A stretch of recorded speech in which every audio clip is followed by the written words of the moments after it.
ಏನ್ ಮಾಡ್ತಿದ್ಯಾ? ಏನ್ ಮಾಡೋಣ, ಏನು ಮಾಡ್ತಾ ಇಲ್ಲ. ತಿಂಡಿ ಕೊಡು. ಅಲ್ಲ ಮಾಡಿಟ್ಟಿದ್ದೀನಿ, ಹಾಕೊಂತೀನಿ.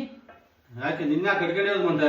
ಕಟ್ಕೊಂಡಿಗೆ ಅಂತ ಬೆಳಗಿಂದ ಸಂಜೆ ತನಕ ಸೇವೆ ಮಾಡೋದೇ ಅಲ್ವಾ ಹೆಂಗಸ್ರದ್ದು. ಇನ್ನೇನು ಟೈಮ್ ಕರೆಕ್ಟಾಗಿ ತಿಂಡಿ, ಟೈಮ್ ಕರೆಕ್ಟಾಗಿ ಊಟ ಕೊಟ್ಬಿಡ್ಬೇಕು, ಸೇವೆ ಮಾಡ್ಬಿಡ್ಬೇಕು ನಾವು. ಇನ್ನಾಕ ಮತ್ತೆ ಕಟ್ಕೊಂಡ್ರೆ ಸುಮ್ಮನೆ ಕಟ್ಕೊಂಡ್ರೆ ಮುಸ್ಲಿಂಗೆ ಕೇಳಿದೇನು ಕೊಡ್ಸಲ್ವಲ್ಲ, ಇನ್ನೇನಾಯ್ತದೆ? ಯಾಕೆ ಮುಷ್ಟಿ ಉಳಿತೈತೆ ನಿಂಗೆ? ಮುಷ್ಟಿ ಉರಿತದೆ, ಎಲ್ಲ ಉರಿತದೆ. ಏನ್ ಮುಷ್ಟಿ ಉಳಿತೈತಿ? ಯಾಕೆ ಏನಾಯ್ತು ನಿಂಗೆ? ಕೊಡಿಸ್ತೀರಾ? ಏನ್ ಹೇಳು. ಪಕ್ಕದ ಮನೆಗಳು ಒಂದ್ ಸೀರೆ ತಗೊಂಡೋಳೆ ಕಣ್ರಿ, ಉಸಿ ಚೆನ್ನಾಗಿಲ್ಲ, ನಾನು ಹೊಟ್ಟೆ ಉರ್ಸ್ಬೇಕು ಅಂತಾನೆ ಬಂದದ್ದು ತೋರ್ಸಕ್ಕೆ. ಅಂತದೇ ನಾನು ಒಂದ್ ಸೀರೆ ತಗೋಬೇಕು. ಅಂತದೇ ತಗೋಬೇಕು. ನಿನ್ಗಿನ್ನ ಬೆಳಗ್ಗೆ ಸಂಜೆ ಅದೇ ಕೆಲಸ ನಿಮ್ಗೆ. ಪಕ್ಕದ ಮನೆ ಸೀರೆ ತಗೊಂಡಾಳೆ, ಈ ಕಡೆ ವಾಲೆ ತಂಡ, ಈ ಕಡೆ ಜುಮ್ಕಿ ತಗೊಂಡಾಳೆ, ಬರೀ ಇದೇ ಆಗೋಯ್ತು ನಿಮ್ದು.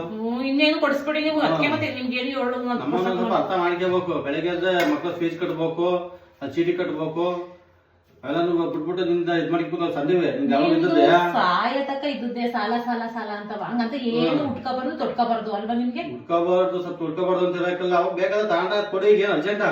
ನಂಗೆ ಅರ್ಜೆಂಟೇ, ನನಗೆ ಗೊತ್ತಿಲ್ಲ. ನಂಗೆ ಅಂತದ ಸೀರೆ ತಗೋಬೇಕು, ಕೊಡ್ಸ್ಬೇಕು. ಆಯ್ತು ಬಿಡು, ಕೊಡ್ಸೋಣ. ತಗೋ ತಿಂಡಿಯಾ? ಕೊಡಿಸ್ತೀರಾ? ನಿಜ? ಓಕೆ ಕೊಡು. ರೀ ಏನ್ ಗೊತ್ತಾ, ಅವಳಕ್ಕಿಂತ ಚೆನ್ನಾಗಿರೋ ಸೀರೆ ತಗೋಬೇಕು. ನಾನು ಅವಳು ಹೊಟ್ಟೆ ಉರ್ಸ್ಬೇಕು ಕಣ್ರಿ. ಅವಳಕ್ಕಿಂತ ಚೆನ್ನಾಗಿರೋ ಕಣೆ, ಅವಳಂತ ತಗೋ. ಅವಳಿಗಿನ್ನೂ ಹೊಟ್ಟೆ ಉಳಿದ ತಗ. ಹೌದಾ? ನೀವ್ ಯಾವಾಗ ನೋಡಿದ್ರೆ? ನಿಮ್ಗೆ ಗೊತ್ತಾ? ನಾನೇನು ಒಂದೇನ ಕೊಡ್ಸಿದ್ದೆ ಅವಳಿಗೆ.